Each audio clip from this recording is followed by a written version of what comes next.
of consciousness, of love, of, you know, you have a vibrant spirit that's very amazing. I mean, you're very eloquent. So this has not been all bad. This information has actually enlightened you and made you who you are today. Yeah, it certainly has. What I am today is a total product of not only 78 years on this planet, but I've always liked to say that, you know, I've lived a couple of hundred lifetimes because I'm totally convinced of the reality of reincarnation. Good for you. I've just made my mind up that I ain't coming back here again. The point I'm getting at is I have a love-hate relationship with the human race. I really do. Understandable. I have a love-hate relationship with this species. And if I were to be able to grab this species by the collar and slap the living out of them, I would do so. But what I'm doing here with you and your little camera is, to some degree, doing just that. If my words have any meaning or have any value to not only to you guys, but to anyone in the future who sees this, it is that I love this race.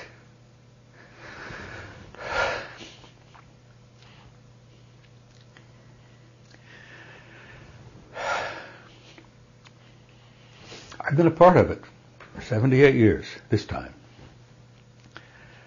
I've seen pure hell. I've been through 2 wars. I'm on my 3rd marriage. I raised 2 kids, lost one to suicide.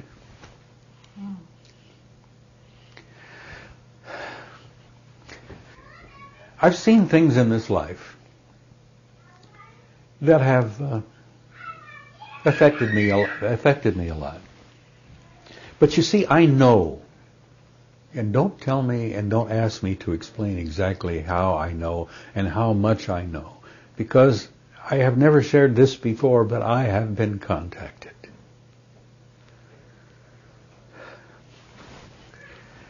That's very difficult to talk about. I've been abducted. I don't look upon it as an abduction. I look upon it as an invitation, and I've been aboard some of those ships several times. I've had even friends come up to me and say, "Oh my God." A friend up in Sedona, a doctor, a dentist, he said, "I was abducted." And he says, "When I came to up there, I look around and I see you standing over in the corner talking to some of these guys." And I said, "Well, I'm not surprised, because I've been aboard the ship several times." Do you have conscious recall? Oh, yes. You know, no hypnotic regression needed. When that happens to you, it makes such an imprint on you that you don't need to be hypnotically regressed to remember. I mean, it's there. It's like a scar. It's there. No, I've been aboard several times, and I suspect much of the information I've got about the depth of the societies and the civilizations and the cultures that exist out there, that makes me know how glorious some of them are. And then I look around this mud heap that we're living in here, and I think, knowing what it could be and what it's not, and hopefully what it might be.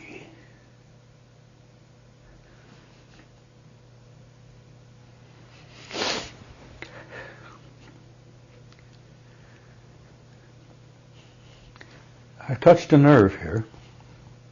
I've touched a nerve in that I have shared some things with you that I have seldom shared with anybody except the lovely lady I live with.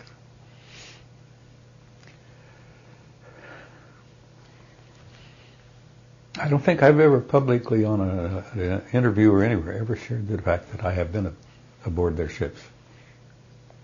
Because if I had ever done that, it would have opened a Pandora's box that I was not prepared to deal with. Mm-hmm. Now, she has a different story. She talks to them and meets with them all the time. But that's another story. No, I've shared with you this afternoon a couple of little things. Well, we're honored. Why I feel so strongly that this truth, that we're not alone, we've never been alone, that we are intimately involved in this interrelationship. We are family with them. And yes, we are in a zoo, and they are, in a degree, to an extent, are zookeepers. Now, you don't share that with everybody out there. Old Jerry Falwell, wherever he may be right now, God bless his soul. No, he's not there, Marcia. There is no such place as that. She's pointing down. No, hell doesn't exist. Hell is of our own making. Yeah, I believe that. But there are people out there that I spoke in Dallas one time. That's what we call Bible Belt. It's right in the middle of Bible Belt in Texas, you know. And I laid some pretty hairy things out there in front of about 800 people one afternoon.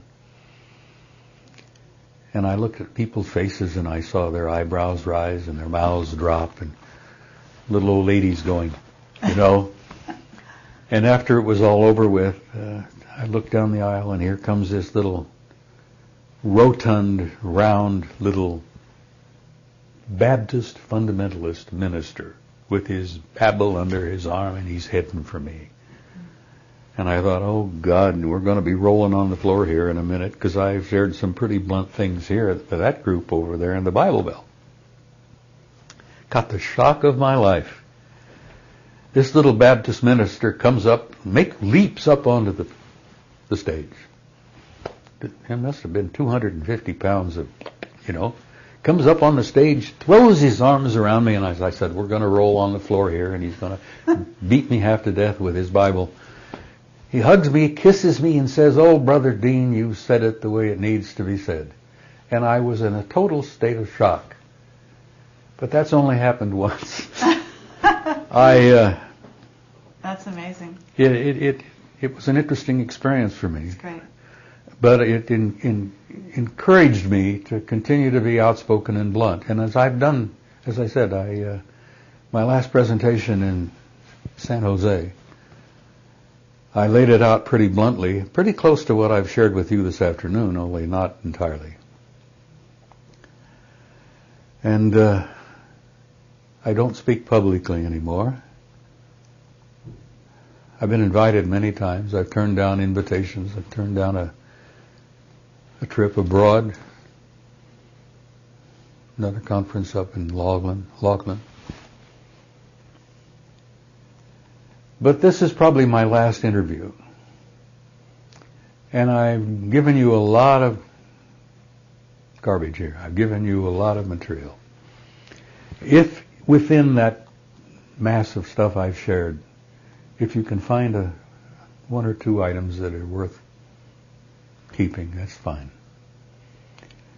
But as I said, I have a love-hate relationship with the human species, and I just know what we could be and what we're not.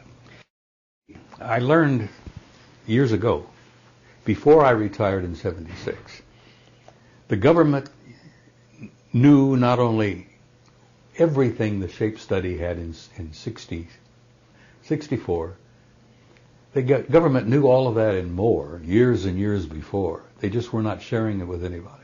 Right. We were confronting and dealing with intelligences from other planets, other star systems, other galaxies, and some of the contacts we've had have been intelligence from other dimensions. Mm-hmm. And I'm all fascinated by the work of Michio Kaku, this brilliant scientist in New York, who is a physicist who is involved in string theory.